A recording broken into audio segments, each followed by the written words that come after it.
یہ کہانی ہے لونا اور لیو کی محبت کی۔ ایک خوبصورت گاؤں میں رنگ برنگے باغات تھے۔ ایک دلکش مادہ بلی رہتی تھی جس کا نام لونا تھا۔ لونا کی کھال چاندنی کی طرح نرم تھی۔ اس کی آنکھیں چاند ستاروں کی طرح چمکتی تھیں۔ وہ گاؤں میں اپنی چنچل مزاج اور نرم دل کے لیے مشہور تھی۔ اس کے دن باغات میں کھلنے اور تتلیوں کے ساتھ بھاگنے میں گزرتے تھے۔ ایک گرم اور روشن دوپہر میں جب لونا اپنے پسندیدہ باغ میں سیر کر رہی تھی، اس نے ایک نیا منظر دیکھا۔ ایک شاندار بلوط کے درخت کے نیچے ایک خوبصورت تر بلّا بیٹھا ہوا تھا۔ اس کا نام لیو تھا اور وہ حال ہی میں گاؤں میں آیا تھا۔ لیو کی کھال چمکدار اور ہری آنکھیں تھیں۔ لیو کی دلکش شخصیت نے لونا کی توجہ فوراً اپنی طرف کھینچ لی۔ ابتدا میں لونا شرمیلی تھی۔ وہ دور سے لیو کی حرکتوں کا مشاہدہ کرتی تھی۔ اس کی خوبصورتی اور پھولوں کے درمیان کھلنے کی مہارت سے متاثر تھی۔ ہر بار جب ان کی نظریں ملتی تھیں، لونا کے دل کی دھڑکنیں تیز ہو جاتی تھیں۔ آخرکار لونا نے خود پر حوصلہ بڑھایا اور ایک دن لیو کے پاس جانے کا فیصلہ کیا۔ ایک دوستانہ اور چنچلی انداز میں وہ اس کے قریب پہنچی اور کہا، ہیلو، میں لونا ہوں۔ میں نے دیکھا ہے کہ آپ باغ میں کتنی خوبصورتی سے چلتے ہیں۔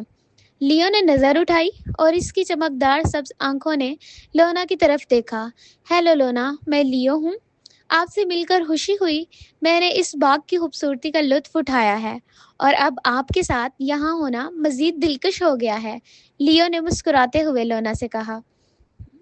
دن گزرنے کے بعد لونا اور لیو کے درمیان دوستی گہری ہوتی گئی۔ وہ اکثر مل کر گاؤں کی سیر کرتے، نئے مقامات دریافت کرتے اور ایک دوسرے کے ساتھ خوشگوار لمحے گزارتے۔ لونا نے لیو کو اپنے پسندیدہ مقامات دکھائے، جیسا کہ پرانے بلوط کے درخت میں ایک آم دہ کونا جہاں وہ گاؤں کو نیچے سے دیکھ سکتے تھے، اور باغات کے فورے کے پیچھے ایک خفیہ جگہ جہاں پانی چمکتا تھا۔ لیو نے لونا کو گاؤں کی رات کی خوبصورتی دکھائی۔ اس نے اسے ہوا کی نرم سرسراہٹ سننے اور چاندنی میں جادوئی نمونوں کو دیکھنے کا طریقہ سکھایا۔ ان کی مشترکہ مہمات نے ان کے تعلقات کو مزید مضبوط کیا اور دوستی محبت میں بدل گئی۔ ایک خاص شام جب سورج غروب ہو رہا تھا اور آسمان گلابی اور سنہری رنگوں سے بھر گیا تھا، لیو نے لونا کو ایک خوبصورت پہاڑی پر لے جایا اور گاؤں کی طرف نظر آتی تھی منظر دلکش تھا۔ گاؤں وادی میں بسا ہوا تھا اور آسمان رنگین تھا۔ پہلے ستارے چمکنے لگے جو منظر کو جادوئی بنا رہے تھے۔ لیو نے لونا کی طرف مڑتے ہوئے کہا، لونا، جب میں نے تمہیں پہلی بار دیکھا، میں نے محسوس کیا کہ میرا دل کچھ خاص پا چکا ہے۔ تمہاری مہربانی، تمہاری ہنسی اور تمہاری موجودگی نے میری زندگی کو روشن کر دیا ہے۔ لونا کے دل میں خوشی کی لہر دوڑ گئی۔ اس نے لیو کی آنکھوں میں دیکھتے ہوئے جواب دیا، لیو، میں بھی یہی محسوس کرتی ہوں۔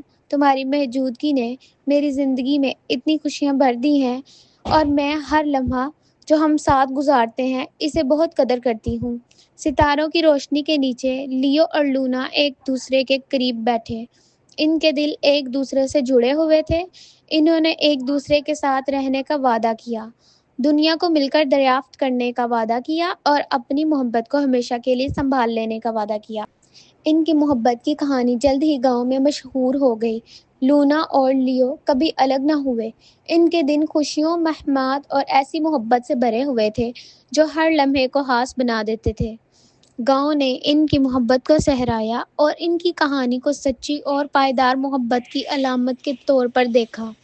وقت کے ساتھ لونا اور لیو کی محبت مزید گہری ہو گئی۔ انہوں نے مل کر زندگی گزاری، خوشیوں اور محبت سے بھرپور، اور ان کی کہانی ایک روشن مثال بنی محبت کیسے دنیا کو بدل سکتی ہے۔ یوں لونا اور لیو خوشی اور محبت کے ساتھ اپنی زندگی گزارتے رہے۔ ان کے دل ہمیشہ ایک دوسرے کے لیے جڑے رہے۔ ان کی کہانی ایک خوبصورت مثال بنی کہ سچی محبت کا کیا مطلب ہوتا ہے، اور ان کے دن ہمیشہ مشترکہ اور مہمات اور خوشیوں سے بھرے رہے۔